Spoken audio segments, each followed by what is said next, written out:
आइए सुनते हैं वट सावित्री व्रत कथा। सावित्री का विवाह अश्वपति के पुत्र सत्यवान से हुआ था।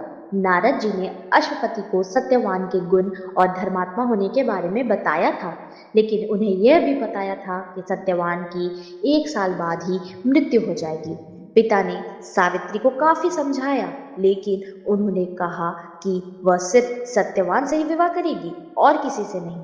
सत्यवान अपने माता पिता के साथ वन में रहते थे।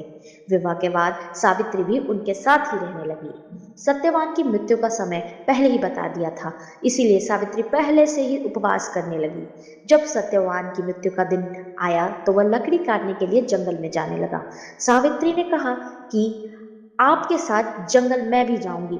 जंगल में जैसे ही सत्यवान पेड़ पर चढ़ने लगा तो उसके सिर पर तेज दर्द होने लगा और वह वृक्ष से आकर नीचे सावित्री की गोद में सिर रखकर लेट गया।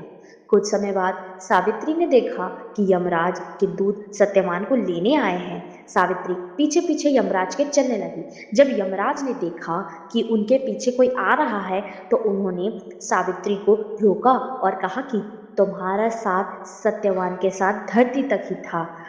अब सत्यवान को अपने सफर अकेले तय करना है।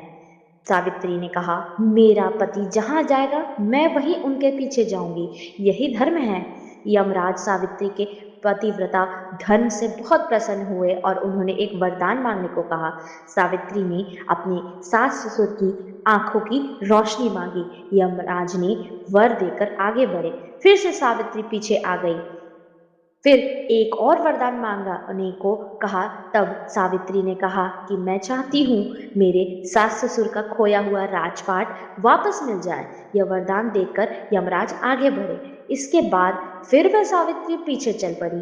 तब यमराज ने सावित्री को एक और वर के लिए कहा। तब उन्होंने कहा कि मुझे सत्यवान के 100 पुत्रों का वरदान दे। यमराज ने यह वरदान देकर सत्यवान के प्राण लौटा दिए। सावित्री लौटकर वृक्ष के पास आई और देखा कि सत्यवान जीवित हो गया है।